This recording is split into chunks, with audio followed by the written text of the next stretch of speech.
Well, hello there, woman beings. Hope you are having a fantastic day, evening, afternoon, whatever, evening, night, I don't know. Any time of day morning, that you find yourself listening midnight, to at this the crack of dawn. wonderful podcast.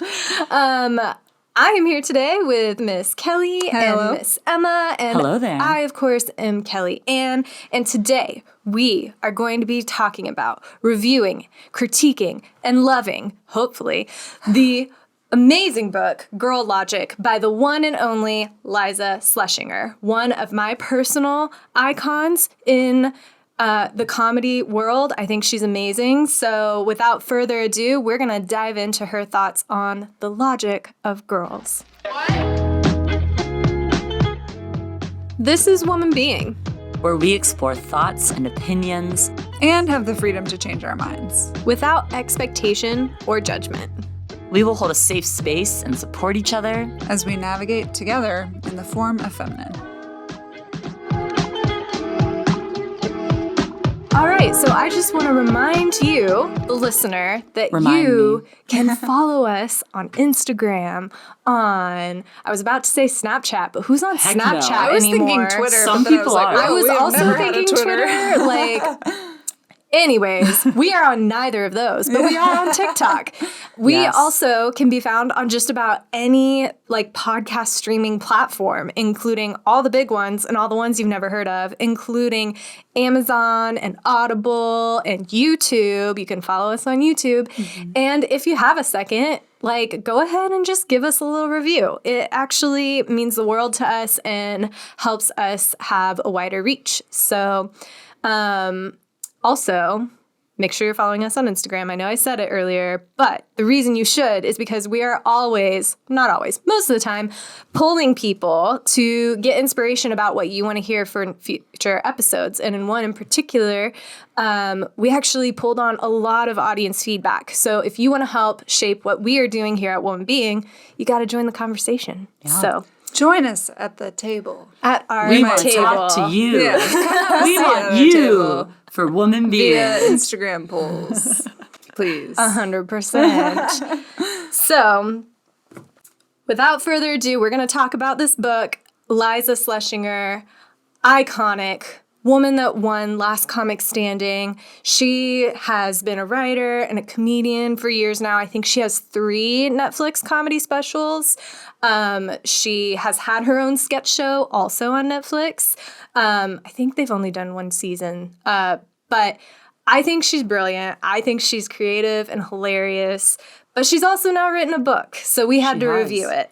Yeah, and we always review the books whilst intoxicated. Absolutely. Maybe we should let the people know what we're drinking. Absolutely. Ladies, what do you have in front of you today in your fine glasses? I've got a nice little glass of Trader Joe's red wine. Heck yeah. Cabernet Sauvignon. I have no idea. It doesn't say on the bottle. It does. It says on the back. That's how I told you. Oh, no. I didn't know. Apparently, it's a Cabernet Sauvignon. Cab. I call it a cab. Yeah. Well, And cab. It's one Cab of my favorite types of red wine. And that's just generally my favorite drink in general. So Nice. generally, that is what I'm going to drink today. Generally, in general, I like to generalize this drink and generally drink it. It's delicious. Amazing. Yum. I'm drinking a... I'm not going to get the name right. It's a lavaginal. You're thinking French. It's a little more German, I was going French and then tried to steer German. Yeah. Halfway through, and I couldn't figure it out. Lavingagen. Lagerwulen. Lagerwulen. I'm drinking a Lagerwulen, which I don't know how to say, but I do know how to drink. This is the Nick Offerman collaboration Yeah. with it, which is, it's Kellyanne, so that's why I don't know what it's called. 11 It's a years, whiskey. super Yeah. smoky whiskey. Yeah. So if you are a fan of Parks and Rec, his character Ron always drinks Lagerwulen. I think he prefers 12 or 15 year aged. Anyway, and so That's very specific. and he's actually a fan of the brand in real life as well. So they did a collaboration, and me and James are obsessed with Nick Offerman, and we were like, we gotta buy it. So we did. Do you like Nice. I don't. I Good thing think I'm here. I think can it's, help you. It's nice. It's smooth. It's just a little smoky for my taste. Like I feel it in my sinuses. It's so smoky. One of those sinus clearing whiskeys. Yeah, one of those. What One of are those you drinking, Kellyanne? put some hair on your chest whiskeys. I am drinking a hard apple cider that I got at Sprouts. I don't know the name or the brand, but That's okay. it's pretty nice. It doesn't smell super great, but it tastes pretty good. What does it smell like? It smells like... Paint us a picture here. It smells like stale urine/bread. Oh, that sounds horrible. How do those Yeah. overlap? That sounds terrible. Let me smell it. Yeah, I know. It's kind of weird. If you think about it. I think that's right. Like the yeastiness. Yeah, the of a yeasty bread. of the bread, but It also like smells a little... like a UTI. Yeah. A UTI? Uh-huh. Does a UTI have a smell? It can. It smells like what I think a UTI would smell like. I've had a UTI. That's pretty close. Oh. I've had several UTIs and it's never smelled Really? before, I don't think. I'm just saying, yeast, urinary tract, all the things are colliding. But it that tastes moment. pretty mild and appley and a little bit alcohol-y, but anyway, it's a first for me, but I Nice. like it so far. Brief synopsis of the book. Yes. Girl logic. Girl logic. Iliza Shlesinger has this term she calls girl logic, and she breaks down girl logic and how this can be a hindrance to women in their lives, but also helpful. The idea that you are constantly thinking of past, present, and future all at once. And certain ways that you can use girl logic to your advantage, and ways that you can keep it in check. Would you say that's pretty accurate, or would you add anything? She talks a little bit about her life and, some funny stories and just sort of general principles, I could say, that she's learned over time as a comedian. Yeah. And Yeah. talks about how girl logic, I think, generally sort of referred to as like the crazy thought process of women. Yeah. And how, it's not so crazy, but also like, let's recognize the craziness of it. Yeah, I feel like she tries to sort of take this concept that she's labeling as girl logic, and some people might just call it general, like, overthinking or anxiety. Or just like women. Female, the general sort of female thought process Yeah. because of so many different factors that affect women. Yeah. And says, okay, like, this exists, but you can use it for your advantage, and it can be a helpful tool. Yeah. But it can also, lead you astray at times, essentially. I think that part of her goal, which maybe this isn't her goal at all, but I think part of her goal is to try to show you how to hone your girl logic and Yes. sort of Yes. master it. Yes. I would agree. Yeah. And I mean, she's also a comedian, so obviously there's some stuff that's like pretty wild in there. That's also pretty like, I don't think she actually means it this way. I think she's just like being funny. And she seems to be someone that is aware of like not overgeneralizing, but knowing that in this book she is overgeneralizing. Was my impression. Yeah, she does touch on that, definitely. Yeah. I will also say that by page 1 of the book, I was like, this is a Kellyanne book. It's like, I see why Kellyanne picked this. Well, and the last book review we did that was Kellyanne's choice was another comedian that we did with Yes. Ali Wong. Yeah. And that one was fun. Yeah, Took us on so quite if a you haven't journey. listened to that one yet, you should listen to our review of Dear Girls by Ali Wong. Yep. So, That was a good one. But yeah, so ladies, after this is the second comedian book I've forced you to read. Did anything hit home for you? Did anything like sit with you well that was like, oh yeah, I get that? Or tell me, what were your thoughts? I guess I'll just get into it. In general, I actually had a really hard time connecting with Iliza as an author. I think a lot of it, like, she lived a whole different life than I did. And she currently lives a whole different life than I do. And she kind of talks about it as if everyone knows what she's talking about, but I don't know what she's talking about. So I'd say the biggest thing was, like, observing someone's experience from, like, a total outside perspective.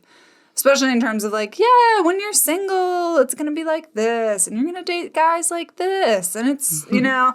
And you got married at 18. Yeah, so. it's like I haven't. She got married at like 37 or 40 something. She's not even she's 40 not right 40 now. yet. I think she was 36. Sure. So she got married like a Much long later time than you, after yeah. I did, which is totally fine. I think that's great. But she sort of talks about like every woman has this experience as they, you know, navigate their career. And these are all the types of guys you might have slept with and whatever. And again, nothing bad, but just definitely way out of my life experience. So that was kind of the biggest thing for me, is trying to like find common ground with her as an author. For sure. Yeah. Yeah, I felt similarly, but I did feel like there were a lot of things that I could relate to, even though there was a lot that was very different from the life that I've lived. There's one quote. We'll whip it out, the Kindle. On page 4 of the book, in the Kindle edition, she talks about sort of like the societal pressures that weigh on women. She says, most of us don't even realize all the social pressures that weigh on us from the second we wash our faces in the morning to the moment we scrape off our sunscreen, primer, concealer, cover-up, bronzer, and blush every night. The truth is that women are supposed to be everything to everyone. And guess what? That's impossible. We're expected to be continually kind to our fellow women, caring toward children, respectful of the elderly, supportive of our coworkers, while simultaneously making every dude around us super horny. Oh, and we should always stand up for ourselves while also being likable. Don't forget to be likable. That last part was in all caps, so I had to yell it. This reminded me a lot, actually, of some of the conversation that we had on the episode with Ashley Lancaster, a.k.a. my mother, talking about, like, the way that women are pressured to look a certain way and present themselves in a certain way and are often given contradictions. Like in that episode with my mom, we talked about Hillary Clinton specifically, but like anyone from like Hillary Clinton to like Jamila Jamil to Malala to Reese Witherspoon, like all these women have like so many different pressures that are coming on them to look a certain way, to present themselves a certain way, to act a certain way. And I think that that's often something that we as women feel almost crushed under that pressure of being like, well, if I'm to this, then I'm not going to get this opportunity, and if I'm not enough of this, then something is gonna go wrong, and like I'm gonna be judged, or I'm gonna be XYZ. I think that I related a lot to that idea that she presents pretty early on in the book, when she's sort of defining girl logic and trying to set the scene for you. That was definitely something that hit home for me, where I was like, yes, like this is definitely the way that a lot of women feel. And it can be crippling. Yeah. Totally. Absolutely. And yeah, it's just sort of like the double standards that we experience. I think she expressed a lot of, in different stories, anecdotally, like moments where she's treated differently because of her sex, especially because she works in a male-dominated field. And she kind of has to be like, wait a second, I don't need to like go through extra hoops for this. I'm, you know, just as qualified and experienced as you, or, you know.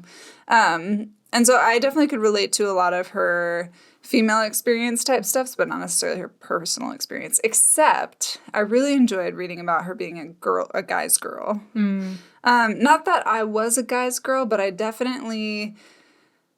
always would rather be doing the guy activities growing up. And so whether it came to like being out at recess and either playing soccer or playing with makeup. I don't know what the girls did. We did that at recess sometimes. We didn't have but yeah, like whatever that was, I was always like, oh, I want to play soccer. Like, whether join the Girl Scouts and, you know, bake cookies or go do Boy Scout things and actually go camping. Like, it felt like guys' activities were always more fun. More available. And there actually is an excerpt that I wanted to pull out. Ooh. See if I can find it. I know. I'm Kindle privileged. And I think I realized this in reading this book, which was great. But sort of the pressure to be masculine. She says, on some level, we, as in women, have embraced the idea that if we could only act and think more like guys, move through life like a bullheaded plow, and override our always questioning girl logic, we might be rewarded like one of them. For years and years, decisions, laws, and social standards were all decided by white men in a boardroom, a bar, or a strip club, and if you could tolerate men drinking, smoking, and treating women like garbage, then you too could be tolerated in their work environments. Let's have the board meeting at a strip club. Awesome, sir. I love other women's private parts and watching married men get lap dances. Yeah. Great strategy. So I definitely could relate to that sort of feeling that I had and have had in my professional career and even like academic life and just social life in general to like be one of the guys and be cool with the way things run in guy worlds. But then standing up and being like, wait a second, I'm actually a woman and I'm strong and powerful and we don't need to like degrade. But even on the other side of that, she talks later in the book about the show that she had, which wound up getting canceled.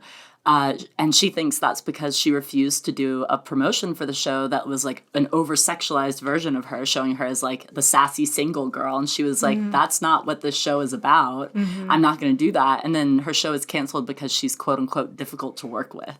Yep. And I think that's something that I struggle with too in like the professional world where it's like, oh, if I'm too masculine and too like hard-headed or seem like I'm standing up for myself too much, then I'm going to be seen as like difficult to work with or bitch or whatever, that whole trope. But if I'm like too feminine, then I'm seen as like I can't be included in the important conversation in the boys' room, you know?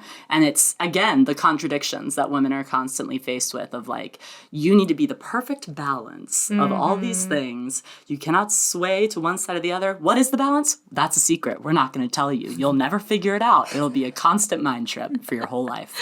Literally your entire life. No, I agree. I actually really loved reading about her standing up for herself. And it was something that I had to confront some things in myself as I was reading it. Like, oh, well, shouldn't you like just be grateful that you have the opportunities and like work hard and put your head down? But then I'm like, wait, no, there is a level of staying true to who you are and your integrity and what you want to actually spend your time on. And I think as a young professional, I do struggle with that sometimes of like, no, wait, like what do I actually want to invest my energy and my time in? What is the paycheck worth it? And then watching her navigate, you know, like situations as she grew in her comedy career where she had really horrible experiences on a tour with 5 guys and the way they treated her was awful. And it was because she won the last comic standing and they felt like she shouldn't have. Yeah. And it's like, man, like as a woman, it does feel like you can't win either way. You're on top and you don't deserve to be there, or you're expected to compromise because the opportunity was graciously sent your way. Yeah. And then, sorry, go ahead. I was just going to say, and I think that people who have historically been left out of opportunities, that generally can be the sentiment where it's like, well, you should just be grateful that you have this much. Yeah. You know, you should. I think that there gets to a point, especially in like fights for equality, where people are like, well, you have opportunity to do this. And you can like, vote now, so what's the problem? Sure. And it's like, well, I want full equality. Like, I don't want to get like partway there. Like, and it's like they act like, one metaphor that I heard someone say the other day that I thought was perfect. I was trying to do like a kiss and then I did it was perfect. I actually kind of hate when people do that. I don't know why I'm doing it. Anyways, it was a really great metaphor, which is that sometimes people will pretend like there isn't a glass ceiling anymore and they like clean it off and they make it look really shiny and they're like, look, you have opportunity. See, you can see right through here. You can see exactly what you're reaching towards. You can do it. And then you try to go and you hit your head because there's a glass ceiling there. And you're like, I kind of wish that like the glass ceiling was a little dirtier and that you would recognize that it's actually there, because then I would know to bring the tools to break it. And then I would know, oh, I should maybe grab like a hammer and a pick and try to break this ceiling instead of thinking that, oh, you have equal opportunity, you can just go and do this. And you actually can't, because there is the ceiling there. There is still an inequality. And that's what that makes me think of, is this idea like, they say that women or people of color or people who are queer should like just be grateful for what you have at this point. But really, that's not the point. We want to be on the same field. Yeah, no, 100%. And like she even told this story of when you are at her level of career in comedy, you pay your dues, right? You show up, you get better, you put your time in, and then there's like once you're in and you can like murder on stage, you're in. And it's like you just slowly like rise through the ranks. And you have the privilege once you reach a certain level within the comedy world to just roll into a show at certain times on a comedy club, and they will bump whoever's next and give you spot on stage. That's very common practice. If any big comedian rolls in, a Chris Rock or what's another great one? An Adam Sandler, a Dave Chappelle. If someone like that rolls in, they automatically get whatever time they want. That's just the way it works. And this guy came up to her and was like, "Hey, Liza, like, you bumped me. Do you mind if I actually go ahead of you?" And in the moment, she was like, "Yeah, go ahead." But then she called him later and was like, "Actually, like, you pay your dues here. And like, I don't want you to feel singled out, but I wasn't singling you out. And actually, I think I deserve the same respect as any other professional in this industry." Yeah, because I think he expressed like, "Oh, it feels like every time you come in, I wind up being the one bumped." And she's like, "I'm not trying to bump you. Yeah. I just happen to be coming in. Yeah. And you happen to be there. Yeah. This is not about you. I'm coming in trying to work on my stuff." Yep. Yeah. Yeah, that was actually one of my favorite stories that she told, because I deal with that all the time. And like in being a person, and I think as women generally, this doesn't apply at all, but I think we generally tend to be more empathetic and more understanding of people who have issues. So when people come to us and they have a complaint or concern, you take it really seriously. Right, we take that really heart. seriously. We take that to heart. We know exactly how that feels. And but then I appreciate that she followed that up with, "Okay, hey, I gave that one to you, but just so you know, this is actually how the game works, and I've been playing it just like you have to play it and everybody else has to play it." Yep. Yeah. You would never approach an Adam Sandler and tell him that. Yes. So, Yeah. like, you have to give me the same respect, and I'm not going to apologize for doing my job. 100%. I really respected that. That was one of my favorite parts. Yeah, I also really respected it. And like when I think about being a young professional, like I secretly was like, oh my gosh, like I don't know that I could say that to someone, but I think it. But back to that, like, oh, I want to be likable so that I get the opportunity, so that I get the promotion, so that I get whatever. Sure. But I'm like, ooh, like, where's the balance in that? But I understand what you were saying, Kelly, of like trying to connect, because like she writes it in a comedy style, and it's kind of hard. It's kind of like, it's so quick, and she's like kind of all over the place, but then she's also making a point. And so I felt like I had to like, after the first few chapters, I had to like take a step back and then be like, okay, yes, read it with Liza's voice. And then it started to make more sense to me. But it is like, she definitely is a comic. Totally. That's how I'd say it. That's one thing I find interesting about reading books by comics. This was one thing I had said about Ali Wong's book as well, is like, I don't fully trust the book or the author. In the sense that I know that a lot of these are potentially embellished or like written a certain way to make it funnier, because it's a funny book. We checked out a book from a comedian because we want to get some laughs. Like that's why you read the book. And so, and plus that's like her gifting and her natural way of speaking. So part of me, she's like telling crazy stories about crazy things, and I'm like, really though? You know, I don't necessarily have that sort of trust with her that I would with a different type of author. Yeah.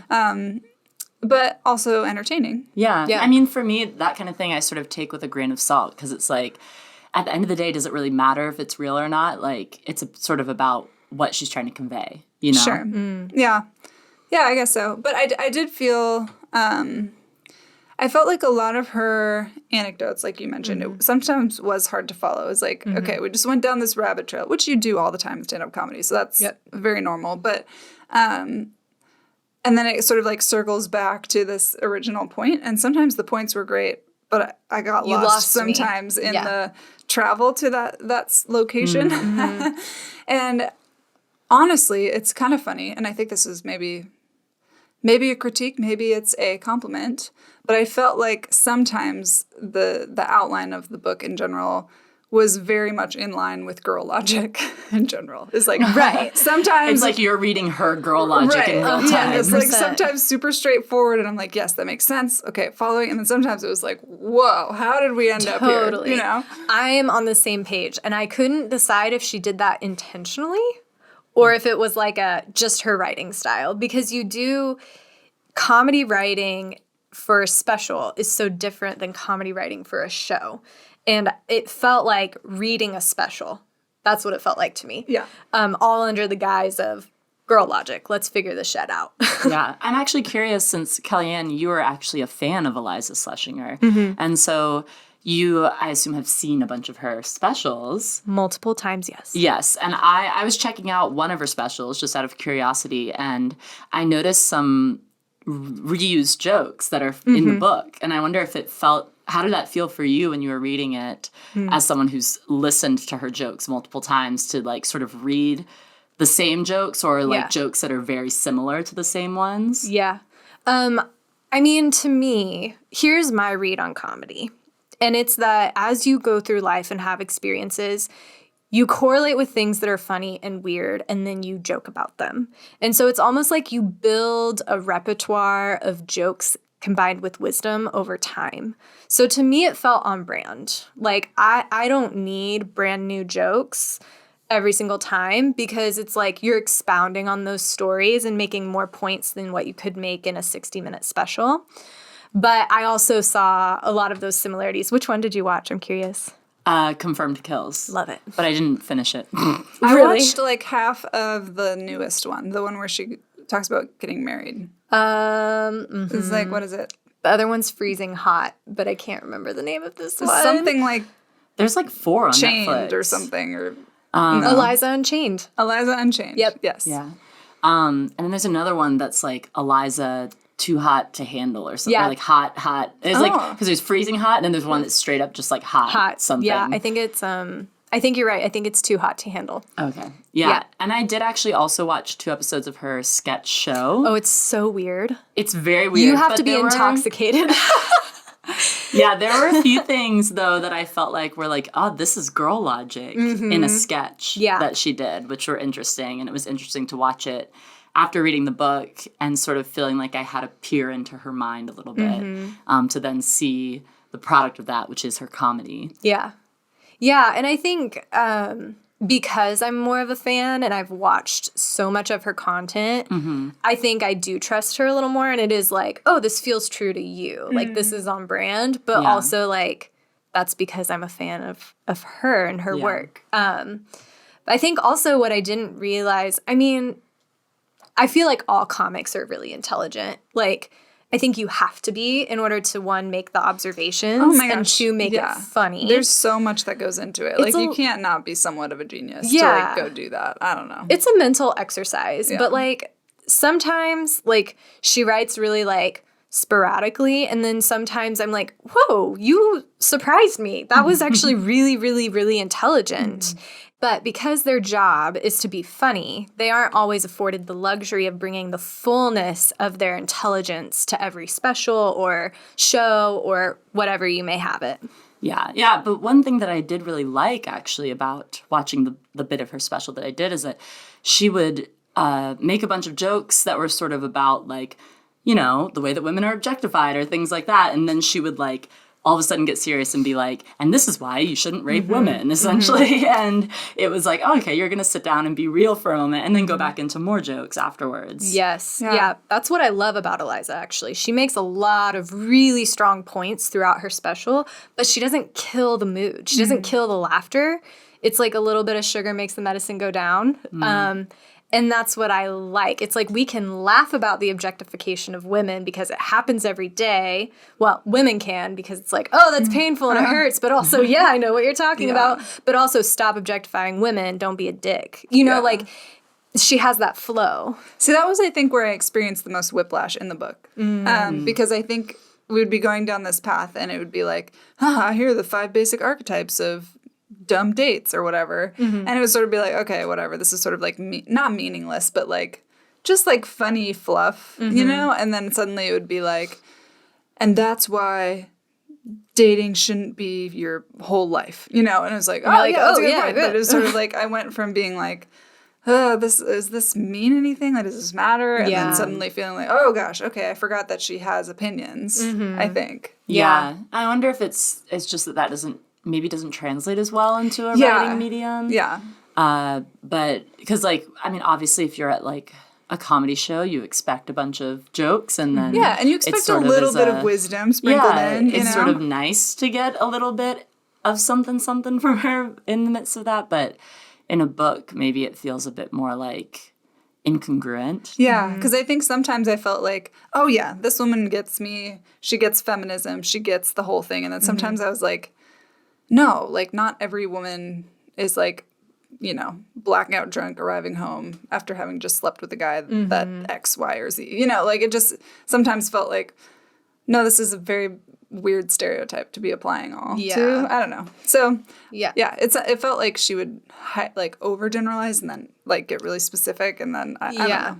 I did notice that as well. And I feel like she kind of addresses it. She's like, I get this is not everyone. Yeah, but totally. most people. Yeah. Yeah, and I mean, I will say that we three have like been part of a very niche community. Totally. Yeah. In being like Christians in our 20s, and like in a much stricter way than like sort of people who are kind of just like Christian with a label instead of, Sure. you know, full on, like we have been steeped in Christian culture. And I think because of that, a lot of the things that actually are a lot of like, you know, 20-something-year-old women's experiences of like going out, getting like totally plastered, like sleeping around and those types of things, like we just haven't experienced that because of our niche group.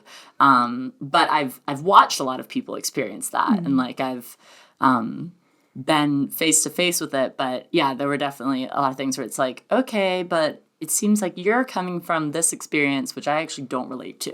Yeah. Yeah. Well, I mean, that may be also too, because this is kind of circling back to the original point I made, which was that I didn't necessarily relate. But I also felt like there were some points that she made or some jokes that she made that just felt like the secular version of a Christian women's conference.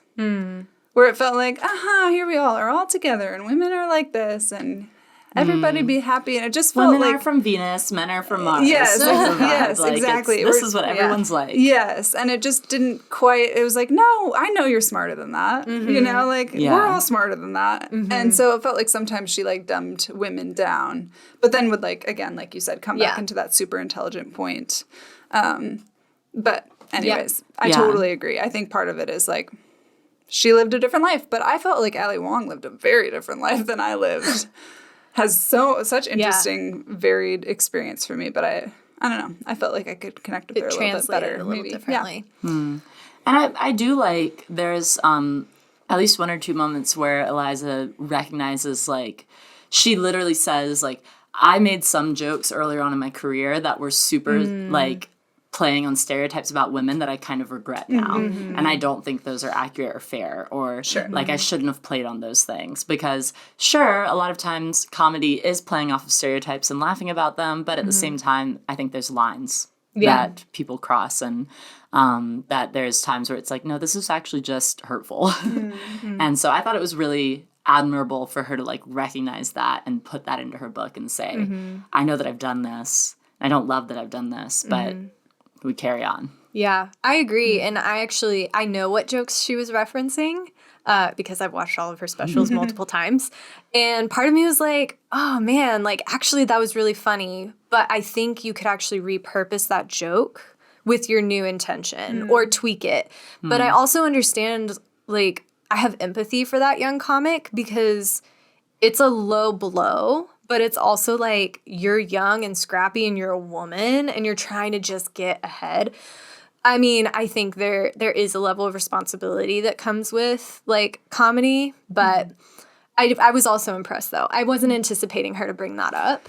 Yeah. See, I had a very different perspective on that. Okay. I feel like I read that and I was like, okay, cool, but you're doing that all throughout this book, so... I don't know. That's how it felt to me. And there was nothing that she joked about that was particularly offensive or like, whoa, you can't joke about that kind of stuff. Right. But it sort of just felt like, okay. Yeah, I mean, I think that she is recognizing more jokes that she's made that are offensive, not jokes that are stereotypes. Yeah, I guess. I don't know. There was a lot of, again, maybe I have a problem with comedians. I don't know. But a lot of her book just felt really inauthentic to me. Like, I just really struggled to, like, there were moments where I was like, yes, great, underline. I have, dog ears for those moments, but there was a lot of it where I was like, nah, I don't really. I mean, I know you're saying that, but I don't necessarily believe you. Yeah. I don't know. So then we've talked about some of things that, like, hit home, some things that didn't. But, like, what were some of the funniest moments to you guys? I have one that made me laugh out loud. Okay. That I, like, literally read to my roommate because as I was reading it, because I was like, this is So hilarious. Funny. Yes, I'll have to find the exact one. It is in the Kindle edition on page 139. Wow.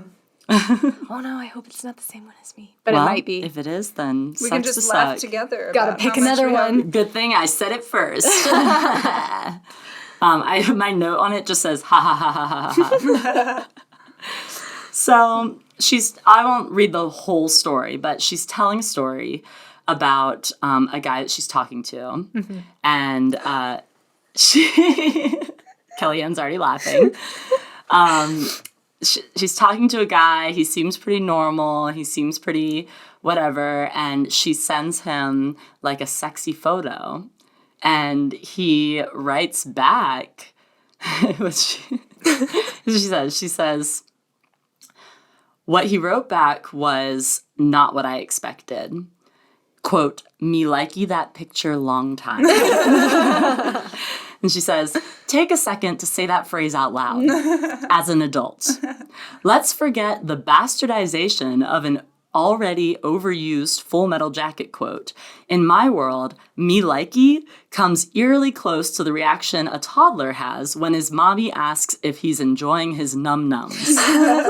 I stood there for a minute, and I guess I thought about it too long, because shortly another text came rolling in. Quote, hello? Why you know like me? With a bunch of E's. Oh! And then he added, the cherry on the infantilized jargon sundae, a crying emoji. And then she ghosted him because this guy's weird. And that really cracked me up. I was like, after having like been on the dating apps and like talked to like random guys over text and stuff like that, I totally get that of being like, wait, what are you saying? Like, what does this mean? I've never had anything extreme as that, thankfully. If I did, then you guys would be the first to hear about it, meaning you two and also the woman beings, because that's just too good to not share. And that part literally had me laughing out loud. I couldn't believe that that was real. Me likey. It's like, ew. Stop. You can't baby talk like a first, and like also, a date. also No, literally they hadn't over even text. met in person. Yeah. And this was just like a text, and also like it's weird anyway. Not a good strategy in general. No. For any men beings listening. Yeah. Wouldn't do that. recommend. Don't do that. Or man beings, I should say. Yeah. Women don't like men that seem like babies, generally. I don't know. Some women might, but... So I think one of the funniest, I don't know if there were ever any laugh out loud moments for me in this one, to be honest, but I loved her perception of the fairy tale Beauty and the Beast. Like, it was so bizarre and so out of the norm for what I've ever heard that fairy tale, like, translated or interpreted as, that I thought it was funny. But she sort of talks about fantasies about what we should want being forever enshrined in our culture. Everyone knows fairy tales are garbage. Well, I don't know if I agree with that, but that's what she said. Yet they're the first stories we hear. Whatever happens, never fear. In the third act, a prince will save you. Take a closer look, and those stories are filled with helpless women and idiotic inbred princes. In the end, Belle from Beauty and the Beast was so desperate to get away from Gaston, the hot French misogynist, that she was willing to fall in love with a lion in a tailcoat. She so wanted to be left alone to think and read, and she could only find a creature who appreciated that once she had left town, gotten herself locked in a castle, and fell in love with a giant feline that walked on its hind legs and wore a jacket. She was planning to fuck a giant house cat in a dinner jacket. That's where said story would have gone had that weird magical rose curse not been broken and he turned back into a human. So then she goes on to talk about like the all is lost moment, and she's like, actually, there's no prince there to save you. What about that was different from ways, like, had you never heard? I had never heard, like, the idea of Belle just being so fed up with Gaston that she must get away and she'd rather marry a lion in a tailcoat than, marry a man, essentially. To me, it had always been, I've heard interpretations of it, like, Stockholm syndrome, bestiality, trying to change a man to make him what you want him to be. Yeah. But in her version of it, like, the rose really messes it up because she finally got away from these, like, horrific misogynist Well, the men. rose was sort of lucky, I think, in what her... It's like, oh, like, thank goodness they're... Like, she's like, she would have chosen this lion guy because otherwise, maybe. Like, because she hated, like, everyone in the town so much. But, like, it was sort of she's lucky. She's like, that's where the story was heading. The rose, it's sort of lucky that there was a rose curse to be broken because then, which I don't think Belle really knows that that's what happened. That he's going to turn into a human. No, she has no idea. So, like, she really is going into it saying, I'm going to be with this lion thing. Well, I mean... It was more of an with accidental falling in love as opposed to... But anyways, this idea that, like, I hate men so much that I must get away and find a castle. I'm just going to go get myself locked up in a castle. Yeah. Or it's like this sort of self-destructive rampage that she went on to, like, hide so that she could read books. And, and if this lion in a tailcoat is my only option, then that's great.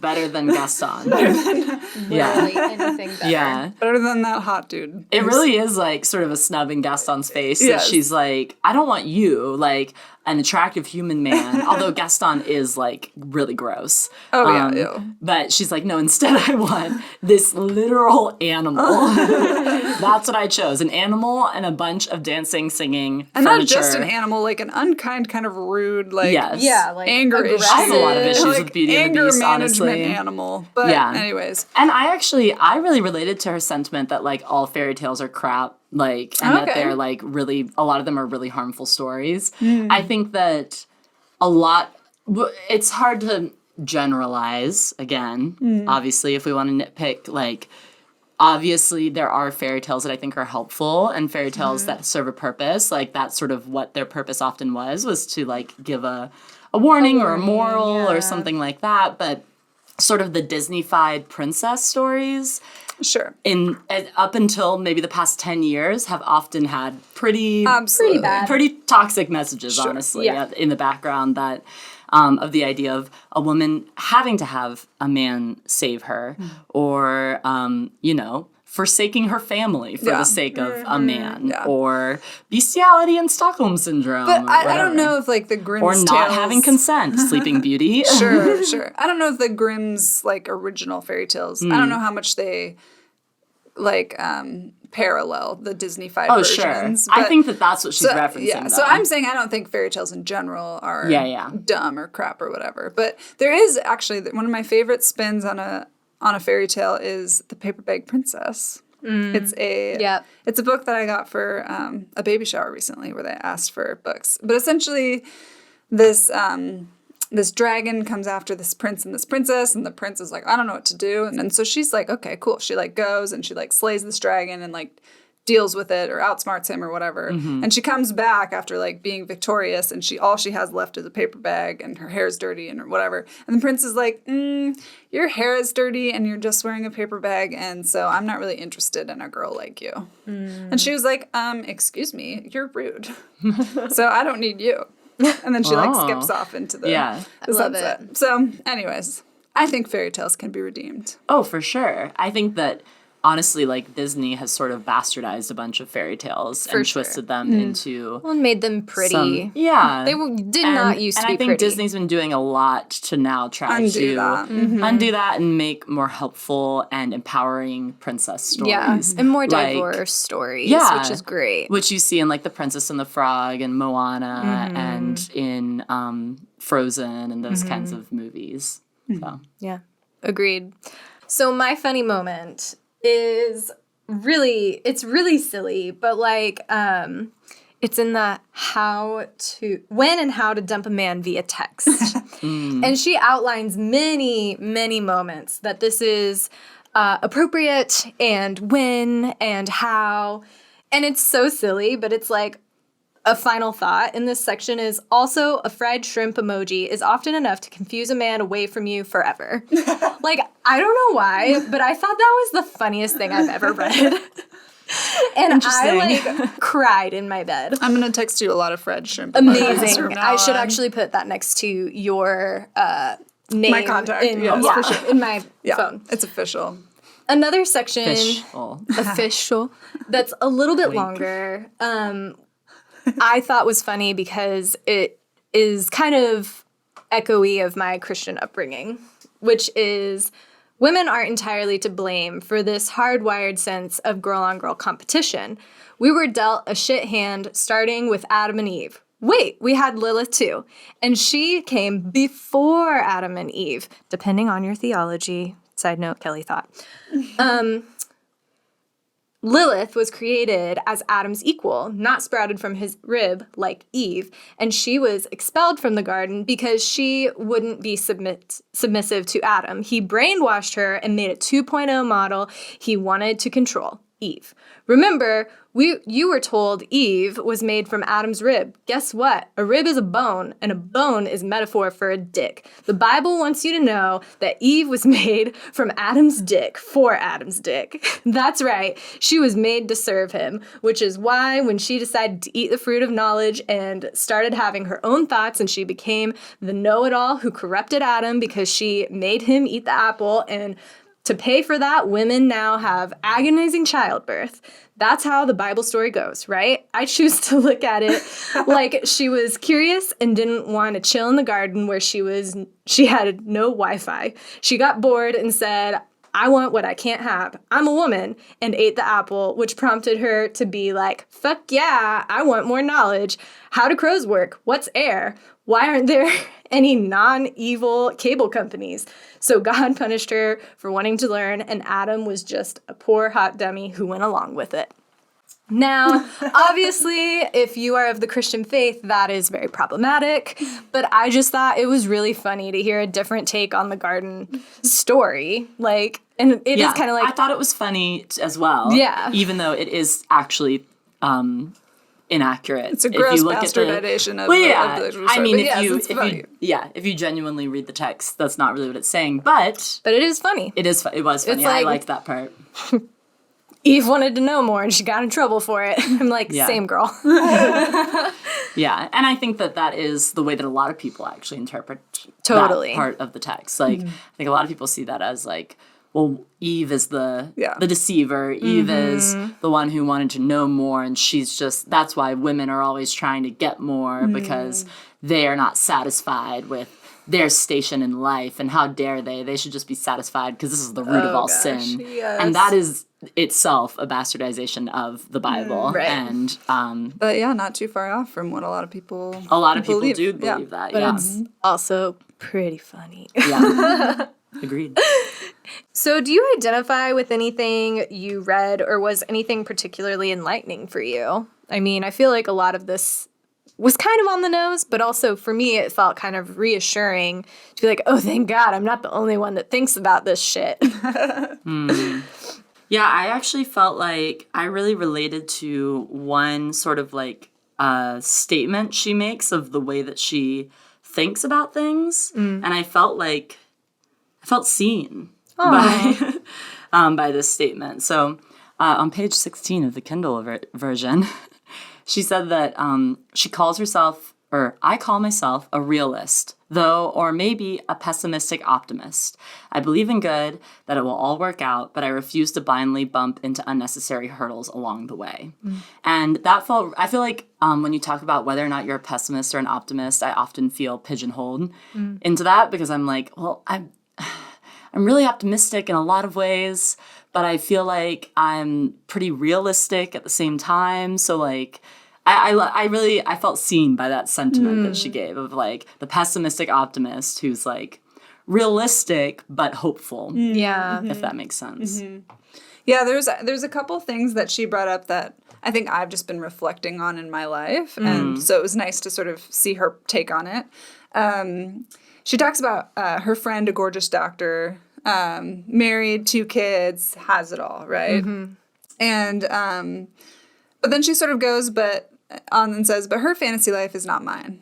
Even if I had the dream husband and all the rest, even if my love life were a 15 on a scale of 1 to 10, if I couldn't get on stage and talk about my experiences, your experiences, and the experiences of every woman we know, I wouldn't possess my version of having it all. My friend's life may look enviable because it's traditional. Women haven't been independent long enough for us to totally abandon the ideal of being the trifecta of perfect wife, mother, and career woman while still looking good. But ask yourself, if you couldn't do the thing you loved most, would you truly feel complete? If I couldn't express myself and make people laugh for a living, I would crumble inside. So I make sure I keep on doing what I love for as long as I love doing it. Nothing is as important to me for now. So I think that is something I've been reflecting on a lot is like, okay, what is my version of having it all? What are the things that I need to feel successful and whole and complete and, you know, essentially stop competing with everybody else because I'm very competitive inside. And I think I'm starting to compete against myself, compete against the things that I want and am dreaming towards as opposed to like, okay, yeah, you can run a marathon and that's awesome for you, but that's not going to be me. That is not my destiny. My job is right now, I'm just going to like put one foot in front of the other in my version of success. So, but again, that's something I've been sort of ruminating on, and I just liked her take on it. And then my other one. So actually, this is her sentiment after that story we talked about earlier where she called up that guy and she's like, look, I'm going to bump your spot sometime. Deal with it. It's not personal. She says, you teach people how to treat you. If you don't like someone's behavior towards you, educate them. Your girl logic might be urging you to crawl into a corner, to cry or sulk, and pretend it's not happening. And of course, you need to pick your battles. We can't flip our shit every time a man addresses us a little oddly. But if you aren't getting the respect you deserve, demand it, or ignore that person for the rest of your life. Or go out and make your career infinitely better than all those motherfuckers combined. Any of those options should work. And I like that a lot. It's just, okay, you teach people how to treat you. If people are treating you like shit, you gotta stand up for yourself. You gotta do whatever move it takes to say, hey, that's actually not okay. And as long as I think that there's the caveat with that is like, as long as you're in a safe position to be able to do that. Oh, for sure. You know? For sure. Yeah. Cause this is not a commentary on abusers or, unfair power dynamics or whatever. I think there's a lot to consider, but that is really valuable is to remember show people how to treat you well. And if they're decent people, they'll listen. Yeah. But that's what, I mean, she says it's an option. You just cut them out of your life sometimes. Sometimes that is the option. You say, okay, you're not going to treat me the way I deserve. You're not worth educating. You're not worth the education piece it's going to take. So I'm worth more than that. Yeah. And I've been sitting on that one myself as well. Like, oh, dang. Not that I don't do it, but that I need to do it differently. I need to be more direct. It's like, hey, I'm actually not going to like put pieces of a puzzle out there for you to put together on your own. I'm going to just like spell it out for you. Sure. And if you don't want to do that, that's fine. But like that means, But at least I've done my part. I've done giving my part. You the information that you need to treat me well. Yeah. I think that's sort of, I think that concept is like almost like golden rule adjacent in the idea of treat others how you'd want to be treated. But if they're not treating you well, let them know. Yeah. You know, and sure. I think that's something that I've learned a lot over the past few years to like speak up when I'm like, actually, that really hurt when you did that. And I want you to know, not to accuse you, not to call you out, but to let you know so that we can work better together in the future. Like so that we can benefit from this relationship rather than, harboring things or having friction. Yeah. Like, why have that? Why, like, assume that somebody's going to just know that something has been hurtful or that they did something wrong to you if you don't tell them. Yeah. People are not mind readers at the end of the day. And the thing is, it's not easy, and it's something that is a learned skill. Like, you're not the first practice. the for first sure. conflict you have is not going to go perfectly smooth, perfect. You know, it takes skill to be able to think through. Okay, this is what I'm going to say, and this is how I'm going to say it, and this is how we can have mutual respect. Because that's ultimately what it's about. It's not a, hey, I'm worthy of everything, so everyone has to treat me like a queen. It's actually like, hey, I actually respect myself just like I would respect any other person. And so if you're going to respect me, you need to treat me this way or stop treating me that way. Yeah. I've had to practice that and it sucks, but Yeah. it does make a difference. For sure. I had a few moments, just snippets from here and there that I really liked. Snipperoos. Snippety doodads. Snippety doodads. Even though we want our futures to be perfect, it's hard to shed our old ideas of what we used to love and move into the unknown of what we might actually need to be happy.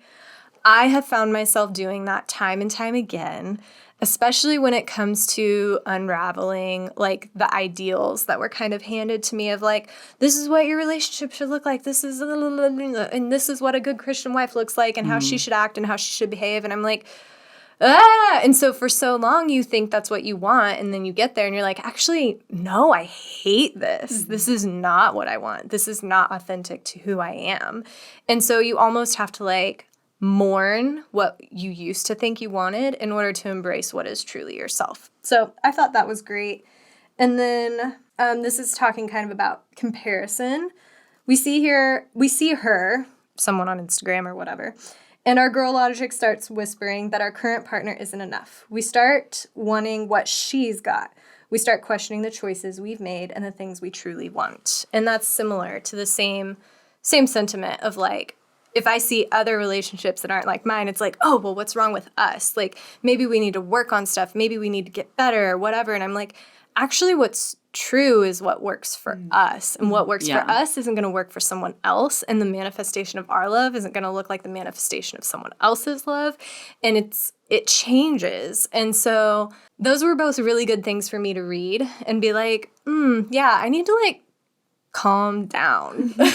Yeah, I think there's a balance in that too of being like, are you looking at, like, if you're using the relationship example, are you looking at someone else's relationship and saying, oh, I wish I had that because theirs seems sparkly and, like, idealized and maybe follows some societal norms? Yeah.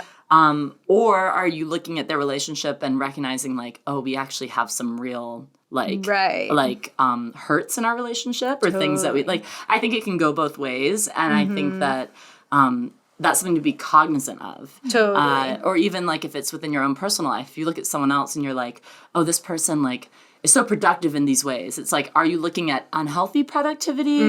Or are you looking at, like, oh, maybe I should find a few ways to, like, motivate myself to, like, grow as a person, as a productive human? I think it can go in both directions, and that definitely the key is recognizing, you know, is this something that I'm aspiring to because society has told me to and because I'm just comparing things in a way that's unhealthy? Or is it something that I'm recognizing that I want to change in my own life? Totally. Actually, I just saw something recently on someone's Instagram story about how role models can be toxic because it sort of implies, like, this idealized version of who you want to become. But role models will always let you down if that's sort of the attitude that you have towards them. And being a role model will always carry immense pressure if that's sort of the, burden that you are putting on yourself. Yeah. But instead to look at each other and take from each other the value that each can give and then, move on. And I think that comes with, when we're talking about comparison and, like, looking at other couples or looking at other singles or, other people in our lives that,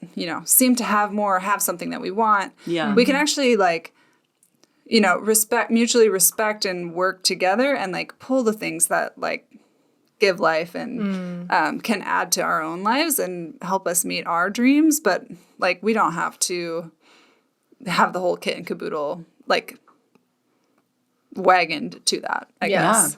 Absolutely. Even, like, gaining from the example of somebody else doesn't mean that your manifestation of that's going to look exactly like theirs. Absolutely. Totally. Yeah. That's good. There was actually another quote that I really liked from the book on page 10 of the Kindle edition. And she says, I too have gotten pissed about not being pretty enough, and then, in the same breath, gotten even more pissed about the idea that I have to look pretty at all. Mm-hmm. And that was something I related to a lot. I literally, the other day, was thinking to myself as I was, like, ruminating on our boobs episode, which I don't know if that one is out yet or if it's coming out soon. Either way, give it a listen. That episode, I was, like, ruminating on it, and I was like, oh, I'm just, like, breaking all the patriarchal norms because I don't wear a bra. And then I was like, but I wear makeup and I have long hair and I match all these other like feminine like ideals that society has told us that we need to fulfill. And so like, am I really even doing anything good? Am I even a feminist? Like it's sort of that back and forth that I related to a lot of feeling like almost like empowered and then frustrated at the same time. Which I don't know if you guys have related to that, but every day. It's like, do I even like these things or am I doing these things because I'm told I'm supposed to? Yeah. I don't, sometimes it's like. Yeah. I mean, it just circles back to like belonging in a culture, you know, like, okay, sometimes belonging requires a lifestyle, I don't know, parameters. There's, you know, parameters there's that are hard to certain be. sort of expectations. I mean, that's why like, as I've noticed when, like, I travel to other countries, a lot of the time they know you're an American. Even if you look like the people in that area. Like, they recognize, like, oh, yeah, you're an American. Or definitely, oh, you're not from here. Because we just I don't match the formula of that culture. And that's just part of it. But it's definitely, it's a balance of, like, what is... I don't know. In my mind, it's like, what's patriarchy and what's just culture? I don't know. Yeah. It's all mixed together because it's a patriarchal system. Yeah. Not an easy line to walk, but I think when it comes down to is like, what's true to me? Yeah. You know? At the end of the day, I honestly don't, like, stress about it too much. It's more like, well, this is what I like, this is what I like, and this is where I am. I can't judge myself for anything outside of that. Totally. That's good. So this is a portion where she's talking about feminism. Feminism. To me, one of the most powerful elements of feminism is the acknowledgement that women are multifaceted beings with the freedom to do, think, feel, and say what we wish. This includes getting to decide who I like and don't like based on the criteria I choose. If you take anything away from my version of feminism, know this. Real feminists don't judge everyone based on their actions and character. They won't hold it against you that you are a woman, but they won't give you special treatment because of it either. That's the world I'd like to live in. And I think half of me thinks like, ooh, part of me does want to give women special treatment because you're a woman and you've done the fight and you're a good woman.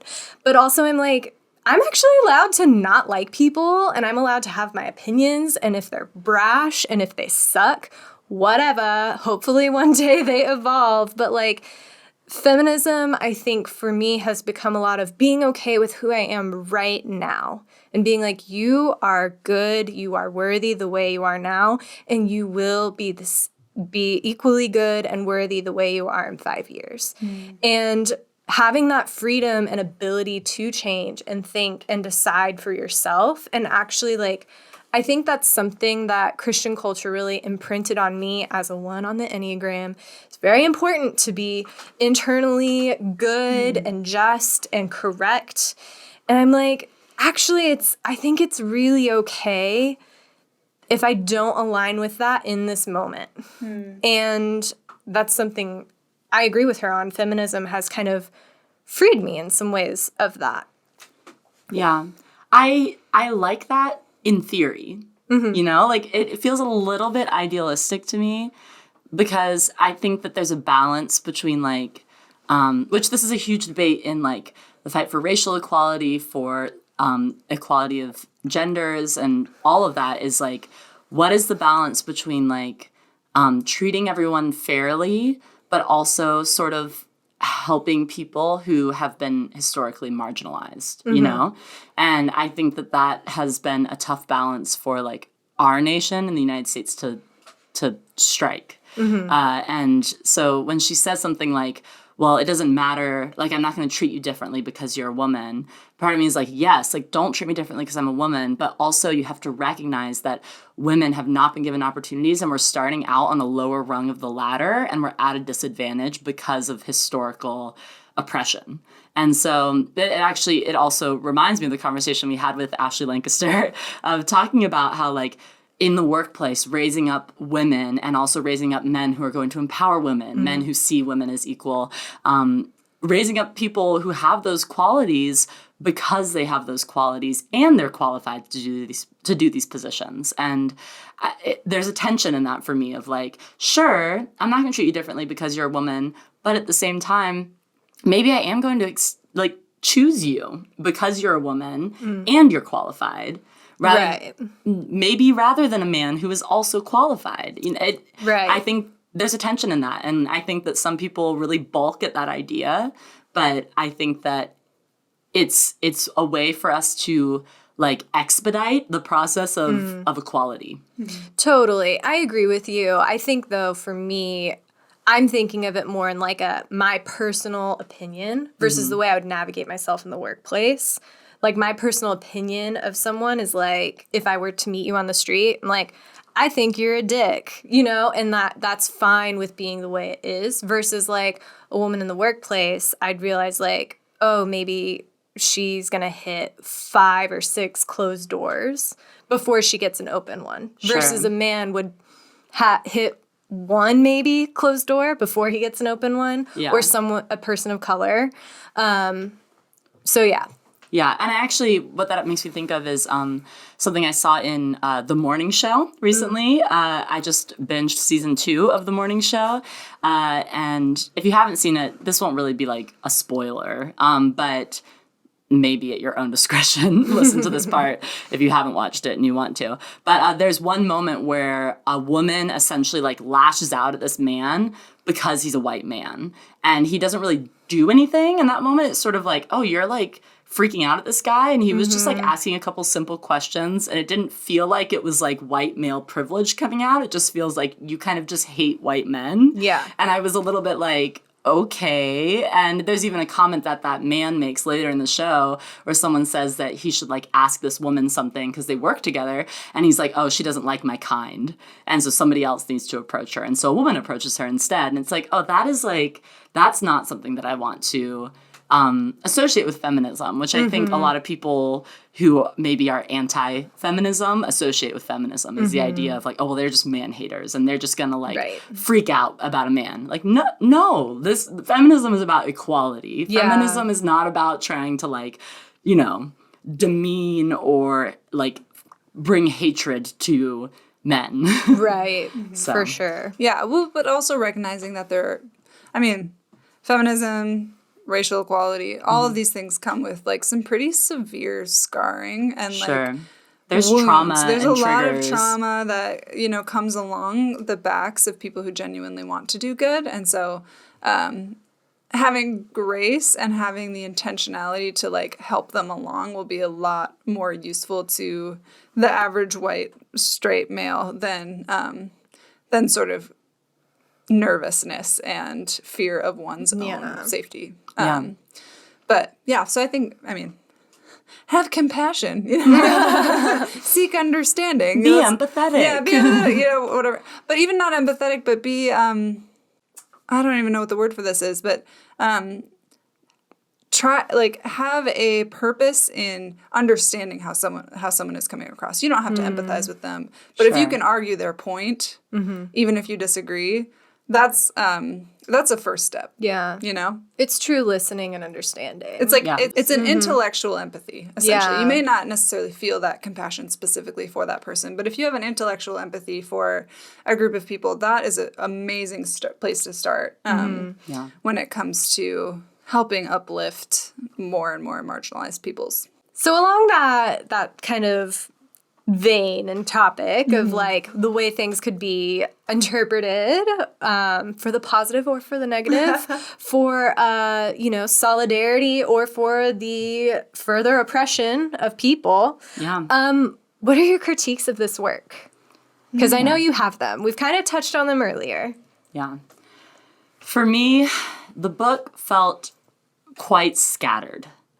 Honestly, like the first chapter or two were about sort of her laying this groundwork of what girl logic is. And I was sort of like, okay, I think I'm getting the idea of like what you're talking about.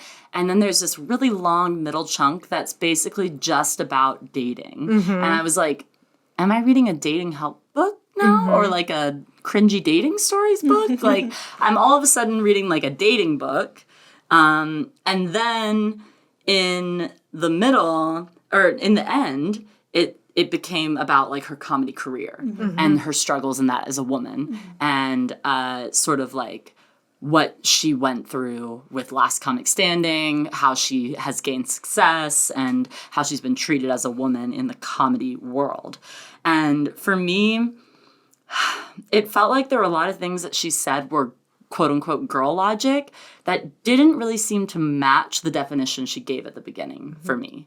It felt like, oh, you're making girl logic a like super broad term. Girl logic is like half your, internal thought process, and it's like half like the cricket on your shoulder giving you, your conscience, and it's like I was like, what? Yeah, it felt like she was just saying everything is girl logic at some point. Anytime it was like, you have anxiety about anything. And so for me that felt confusing. So I was like, oh, I thought you were like defining it in the beginning, but it feels like these things don't match that definition that you gave.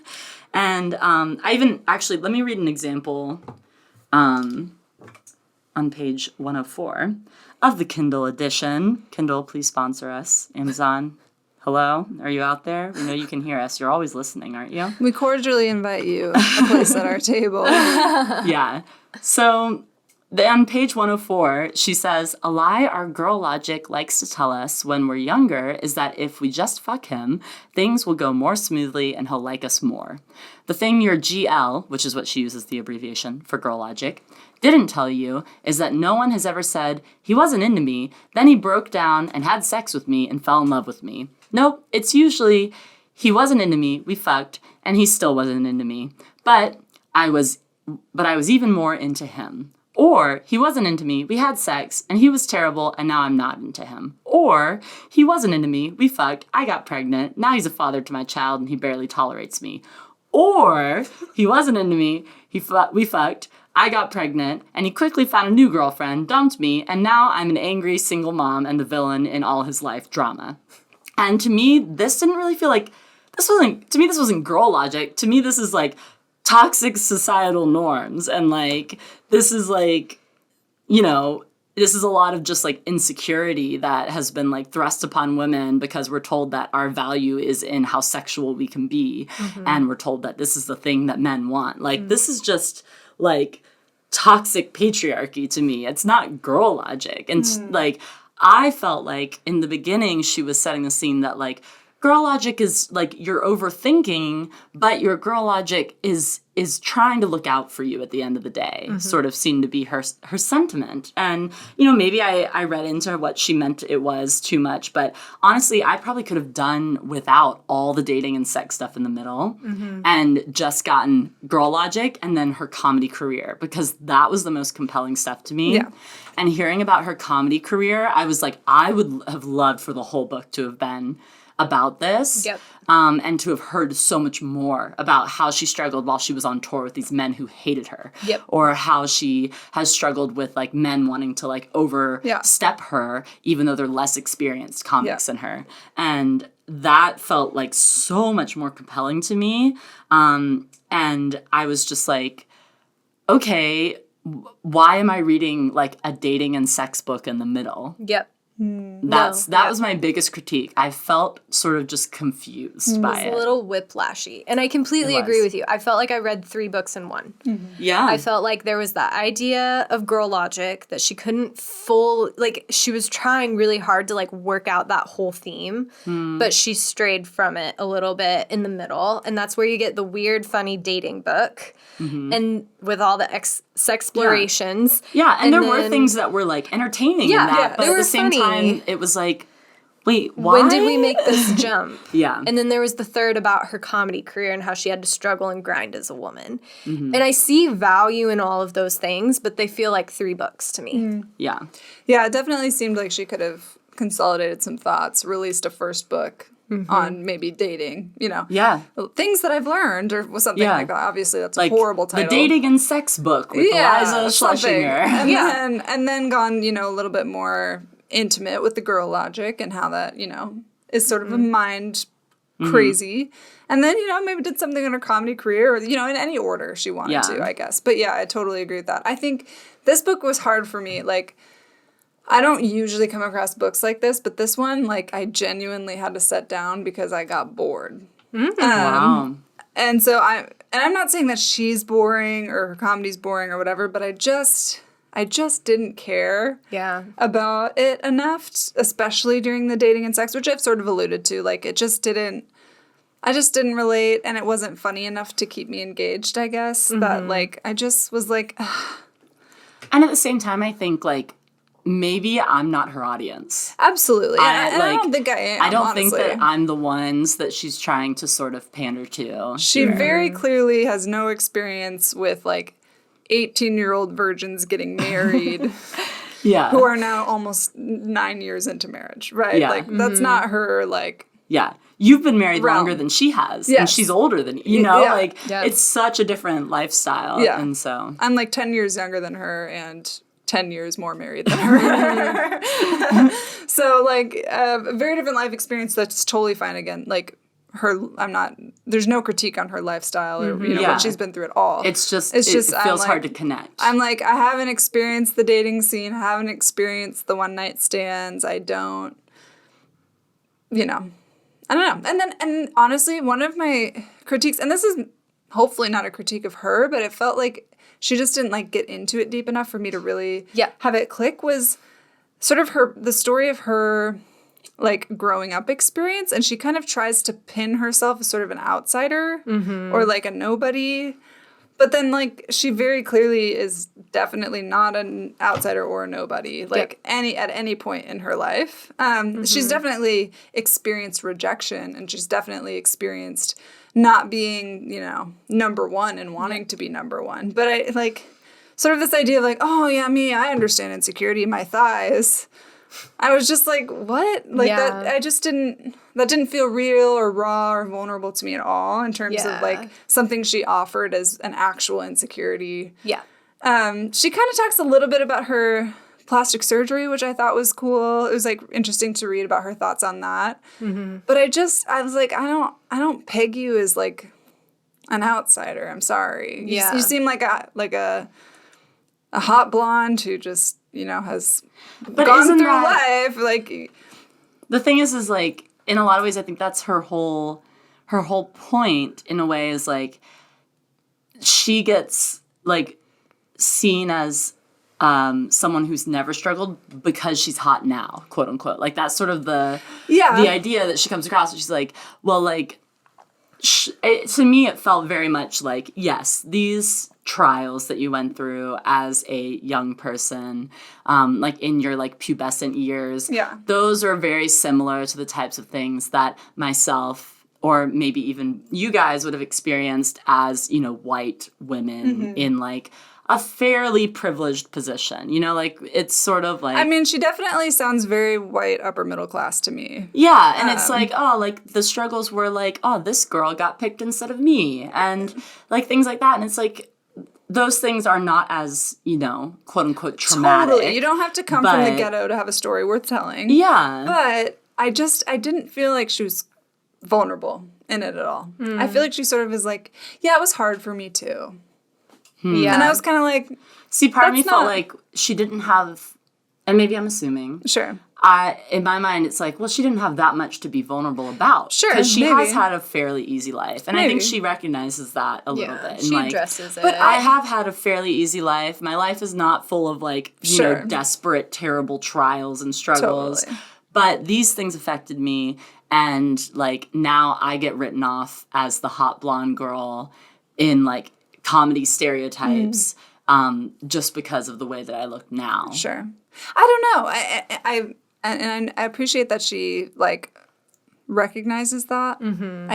I was sort of like, then why is it worth mentioning? Yeah. Like, why not, like, add satirical humor to your upbringing or like give me something to like relate to or laugh about when it comes to like the average American experience as opposed to like, yeah, I was rejected too. You know, I don't know. Like we've all experienced rejection in some way or another, but I was kind of, I don't know, I didn't buy it. Yeah. It I wasn't, understand, though. It didn't resonate with me. I don't know. No, I hear what you're saying, totally. I mean, I felt like she had the opportunity to dive in deeper to something. It felt like she was onto something, but also, like, comedy, I feel like comedians in general, it's kind of like their facade of like, I'm funny. So because I'm funny, I can joke about myself. I can joke about you. I'm kind of untouchable. But writing, I feel like, is so much more vulnerable. And so it's almost like that muscle maybe isn't practiced as much. And I do feel like she could have gone deeper, like 100%. I'm like, you are so smart and you're headed down a really good path. I feel like you just need to push in to follow through. And in some ways it may just be because she is so majority culture. Sometimes it's really hard for us as majority culture to see how our life is different from anybody else's. And so we don't bother mentioning it or bringing it up. Yeah, the assumption is sort of everyone else is also it's like from this the is just same, normal. This is baseline, and so why bother mentioning it? But I think that's a failure on a lot of our parts to recognize that we actually do have an individualized experience. It's a more privileged experience often, but it does have its uniqueness. It does have like the white mom, you know, like I don't know, anecdotes and the you know, middle class suburban dad anecdotes and things like that you can totally play on. I think like Ali Wong talked a lot about her family and her upbringing, and obviously hers is like more unique in terms of the white experience, but it's also just her experience. And I felt like she did a really good job of being very open about that. And so I just sort of, I don't know. Yeah, it was meh for me. Yeah, I get it. Overall, it felt like an easy read because there wasn't a lot of pull on me emotionally, right? Like, it didn't require a ton of it wasn't like draining presence from me or a lot of investment. It wasn't like reading Pure, which all I the books that loved. I've recommended really drain you, for sure. It really pulls on my emotional energy. But I agree. I feel like there was it left me wishing I had more of her. You know, like, I'm like, give me more of your internal thoughts, your inner world, or push further and finish that thought out further. You know, those kinds of things. Yeah. It's almost like you wish her editor had been like, hey, flesh this out more. Yeah. Hey, like elaborate more here. Don't just like throw this out and like assume everyone gets what you're saying. Maybe just like dive deeper, because you have the opportunity to do that in a book. When you're doing a comedy show, you kind of just, you know, you blaze past topics. You're sort of like you're on you have to keep people engaged and entertained, and like sure you have to keep people engaged in a book, but there's a lot more leeway. I think to sum up what I'm trying to say is this book left me with the question unanswered: why do I care about you as a person? And I don't think she really answered that. Interesting. I will also say that I think she did men a little dirty in this book. Yes, I she think definitely did. She makes some really big generalizations about men, even more so than she does women. Yep. Where she makes men sound like, you know, just blubbering, like idiot himbos who are just like only into sports or beer and having sex with women. And I didn't love that. She makes like a one sentence comment at some point after she's like spent a whole chapter talking about like these archetypes of men. She like says in one sentence like, but I know men are more multifaceted than that. I've had great guy friends before who are totally great. And then like that's it. And I'm like, you spent a whole chapter basically like dumbing down men. And then like, to me, it was like one sentence is not enough to sort of like be like, but I know men are better than that sometimes. It's a little bit of a cop-out. Like, and men do this all the time and it drives women crazy. Right. They're like, I know, it's just a joke. It's not a big deal. It's just a joke. You know, it's like, well, just because you acknowledge it's a joke doesn't mean you're not being rude. Yeah, totally. I was like, I'm as a single woman gonna have absolutely no hope in the world if this is what all men are like. Yeah, totally. Because her definition of what quote unquote all men are like is just like awful. Unfortunate, for sure. Yeah. No, I agree with you. I felt like I couldn't decide if I felt like this was her trying to make the book engaging because she is a comedian, or if it was like that same thing of like, man, I feel like you make a lot of generalizations about women, which you state in first chapter of the book. I've done a lot of damaging comedy to women, and I feel really bad about that, and I'm not going to do that anymore. But then she like moves forward with generalizations, and I'm kind of like, but I think there's more nuance that she had space to write in, but then even worse about the men. Like, it was like, men are shit. And you were just like, oh. Yeah. And I think she wrote this book while she was engaged to her now husband. So, like, I think she mentions, like, her fiancé in the book. Yeah, she does. And it's like, obviously you have some faith in men because you're marrying one. Yeah. Circling back to my point, why do I care about you? Like, you're not actually, she's very private, actually, in the book, Yeah, I think, she overall. is private. Sure. She I shares agree. the stories that are, like, safe to share or, like, allowed for a female comic to, like, talk about. But it didn't really feel, I'm like, I don't know anything about your personal life at all. Yeah. I don't know your mom or your dad or your fiance. Right. Like, I don't Yeah, like, that's what I don't have would any love to real hear. sense of your actual guy friends or your actual, you know. Yeah. If she's gonna, like, spend so long in the book talking about dating and sex, tell me about your fiance. At the same, like, tell me the redemption story. Tell me how you found faith in men after all these crap men and these terrible absolutely. experiences. How did you find him? Yeah, like, you found this man, obviously he's great. Like, she talks a little bit about, like, her dad and her stepdad and how, like, they've been And some about positive her mom. male Totally. influences in her life, but, like, show me where the romance is. I want to know because you've given me so much on the, like, romance side and then not given any follow through at the end of the day. Which it makes me wonder, because she does talk about this in the book, like how she's like, everyone always wants to know about my love life. And she's like, none of your business. And I'm like, oh, are you trying to inform me as the reader? Or are you saying, I actually don't want to be asked about it. This needs to be done on my terms, but your terms aren't in the book. Yeah, but the thing is she gives us so much of her love life That's in the true. book. And so that's the thing I'm at is like, why would you give us so much and then not have that that follow-up? It feels like, I guess, less satisfying maybe, and it feels sort of like it's not resolved. Because I don't get what was the point of this middle section that was all agree. about dating and sex. I agree with you. Yeah, that's what I think I mean by like, it left me wanting more of Iliza. Yeah. Like, it's like I don't actually feel satisfied with all of these like funny stories and good tips that don't apply to me but could probably help some single women. Maybe As a single as woman, I'm like, immigrantnesses. I'll tell you, if I was ever single, God forbid, this would not be the book I would come back to. yeah. There you go. Yeah. And I mean, I think it left me wanting more, but not in a way of like, ooh, this woman's so interesting. I want to know more about her. It was more in like Right. a, wow, I'm frustrated because this didn't give me any sort of like satisfaction or I feel resolve. teased. Yeah, it's like I feel like we had I a was lot given- of foreplay. Yeah, I was given a bunch of starts and nothing finished. Yeah.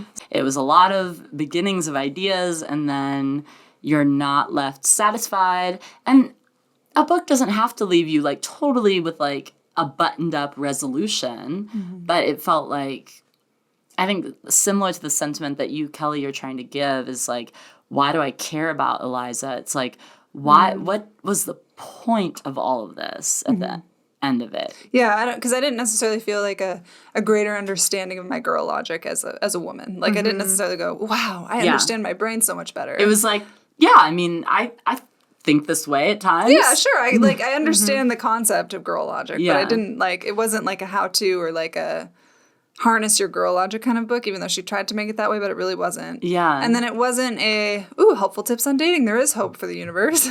Yeah. And it wasn't a fully fleshed out how to have a successful boss babe career either. So it was, Yeah. didn't quite like wrap up any of those bows Yeah. And I mean, even in that or note, tied like, up any of those bows. I felt like sort of disconnected with her when she later on in the book talked about how like every weekend the guys go like surfing or they go backpacking with the boys or they like do all these activities or like staying in to unwind, whereas like girls, when they like do something leisurely, it's to like show off how much fun they're having on social media. And I was kind of like, I relate more to all those guy things that you said than the girl things. I know, and, right? Like, there's not. This feels, and she like talks about how she did like field research. Well, and let's stop pretending that men aren't showing off what they're doing on Instagram either. Right. Yeah, Right? there's plenty of guys that do. And I think she also says she does like this field research where she like goes to this like popular hiking trail and like all the women are talking about like men and the men are talking about like politics and social issues and all these things. And I'm like, that's what this is why this podcast Yeah, I was exists like, is because me and Eliza, my you need to friends- listen to Woman Being Podcast Yeah. because this is where we're talking about things other than men. Thank Yes, you. like Literally. we talk about, like, I'm like, most of my friendships are dominated by those kinds of things Yeah. more than like conversations about boys or Yeah. about, I don't know, like superficial things like, I don't know, makeup or something. Like, you know, she made it sound like, oh, girls don't really care. To be fair, we did talk for like 30 minutes about our skincare routines earlier today. That is true. Yes, but that was more scientific. But also, like, we pass the Bechdel test, like, every day. Yeah, Just saying. totally. Absolutely. But basically what I'm hearing you say is Eliza needs to be friends with us. Eliza, come have a hang out seat with at our us. table because we want to dig a little deeper. Just a little Deeper. into your little We experience. wanna know more. Because I think Yeah. you know more. Like we said, we think you're very intelligent. Very Yeah. smart. A little bit more than you let on, Sure. perhaps. No, but I agree with you. It was like all the guy activities. I was like, damn, that sounds like a great weekend. Let's Yeah. go. Like, what do we just like sit around and like do our makeup and then go to bed? Like, what? I No, it's actually, ridiculous. today is the first day all week I've put makeup on. Nice. Actually, I've been Those are working the best from home. kind of weeks. Yeah. Hashtag COVID life. So it feels like we're kind of wrapping up our thoughts. So what do you feel like, guys, is your like final takeaway of this read? There's some good, there's some bad, there's some in between, there's some appreciation and some like, nah. Maybe Yeah. on your next one. I think I'll add my own little bow with something that she said, but you know, kind of maybe to wrap up my understanding of girl logic as I could best ascertain. But she says, girl logic is about wanting to make yourself happy and make everyone else happy. And sometimes you end up making yourself unhappy because you're trying to make everyone happy. And so I think to add a little conclusion to this, I think what it comes down to is that our girl logic, or, you know, the expectations that we carry as women to be it all and do it all and have it all, and the, you know, the perfect balance of being likable and bossy and whatever. It all comes down to let's not spend all of our energy focused on making everyone else happy at the expense of our own happiness. Yeah. And let's pursue and live life to our fullest. And choose, mindfulness is important, choose to act and speak and live in a way that is going to be most fulfilling for ourselves. Yeah. Yeah. You know, I have a very similar sentiment, and Oh, I love that. I actually also pulled a quote to give for the sort of something that I feel like sums up the best of the book, and that I think falls in line with what you're saying as well, Kelly, which is on page 44 of the Kindle edition. It says, "I'm not going to downplay my strengths so you feel less shitty about your own shortcomings." And to me, this is that same sentiment of like, at the end of the day, girl logic at its best is advocating for you and finding the best way to advocate for yourself in your surroundings and with the people that you're around, whether it's in dating, whether it's in your professional career, or just in your friendships. It's, I'm going to figure out sort of like what's best for me and invite you along the way. And to me, that's like my biggest takeaway from the book is, you know, girl logic is a way to really know sort of what you want. A more superficial definition, I think, which I find a lot, is one thing that I think girl logic often says in my mind is like, oh, you need to ask for people's opinion on this thing. And I ask for people's opinion, but at the end of the day, I already know what I want. And I ask for everyone's opinion, but I'm going to do what I what I want and what I know is best for me at the end of the day. My best friend gets on me for this all the time because I'll ask for her opinion. And if she says not the thing that I wanted in the first place, she's like, why'd you even ask? And I think that some of that is like building community and like wanting to like, you know, receive input from others. But I think also at the end of the day, we can trust our own intuition for the most part. Yeah. I agree. And my final takeaway Takeaway number 3 is take us away. this might read Take me away. Okay. love it. This might read as sour grapes. She lists a montage of things that women put up with and that she has put up with in her career. So this might read as sour grapes, but it isn't. I'm just being honest. It's possible to be happy and angry and proud and unsatisfied all at the same time.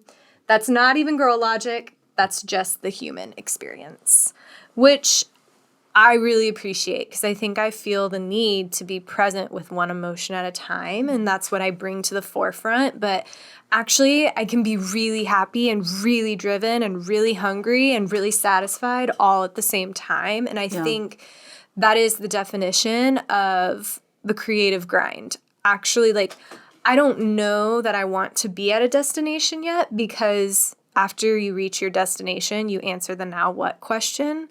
I mean, I know a lot of successful people in life that are like set up and like never have to work a day in their life again if they don't want to. And it's like, oh man, like that would be so stressful, like sitting with the now what do I do question. And I think that is part of loving the journey and embracing the journey, being okay with all the emotions and all the feelings and experiences in one spot, and that doesn't devalidate one or the other. And that's what I feel like. One, that's being a woman, but two, that is humanity. Indeed. Yeah. So, ladies, is this book woman being approved? That's a spiky question, I think, in this case. Bring your spikes. I would say that if you're a fan of Iliza Shlesinger, I feel like I'm just absolutely destroying her name every time I try to say it. I'm so sorry, Iliza, when you inevitably listen to this, because I know you will. You're a big fan, obviously. I think that if you're a fan of hers, then this book may be more enjoyable to you versus someone who's sort of coming into it blindly. But I think it's an easy read, and that I think it's maybe something I would recommend for more of a maybe budding feminist. For someone who's sort of just starting to dive into some of these ideas, I think that it could be nice.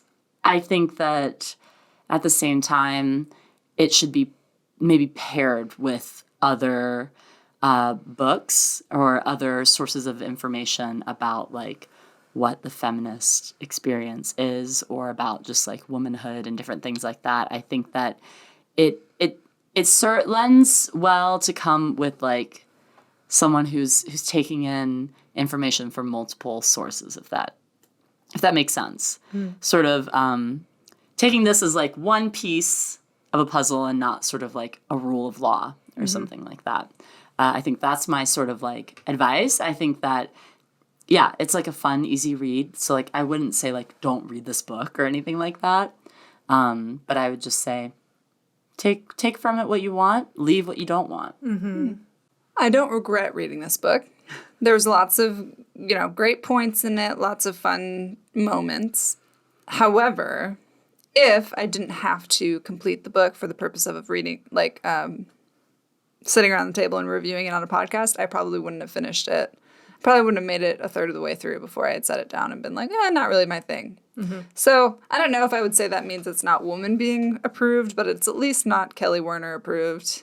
Honestly, on no fault of its own other than that. It just really wasn't my vibe. Yeah. But yeah, that's probably what I'd say. It didn't keep me engaged. Yeah. I think that's fair. I agree. It's a easy, chill, kind of passive read. Like if you just want to read something for fun that like is enjoyable, give you some laughs and some smiles, I think it's a great one. I think it's awesome if you are a fan of comedy in general and female comedy for sure. I think hers is honestly one of the handful I would recommend. But I don't think anyone could just pick it up and enjoy it and love it automatically. I enjoyed it, but I also see the areas that I felt like could have been improved. Mm-hmm. And I appreciate, like, I think it's always good, and that's what is fun about this book club, we could call it, is like, this is definitely not a book I would have read. So it's fun to, like, expose ourselves to alternative perspectives and, like, see how someone else views the world and, you know. Expand your horizons. Yeah, expand your horizons. Think about why it did or didn't connect with you. And, you know, I don't know. I think it's enriching either way. So I appreciate the rec, Kellyanne. And I don't know. Sometimes it just won't be your cup of tea. Yeah, that's totally fine. Well, ladies, this was an amazing Not Your Mom's Book Club episode. Thank you so much for joining me today. Thank you, the listener, for joining us today. This was a fun one. Check it out. Maybe don't, but either way, you'll probably get some giggles. And always, as always, remember, you can leave us a review on Apple Podcast or I think Spotify does reviews now. Honestly, I have no idea, but if it does, do it. And even if it doesn't, do it. You can also subscribe to us on YouTube. You can follow us on Instagram, where we're pretty consistently having conversations.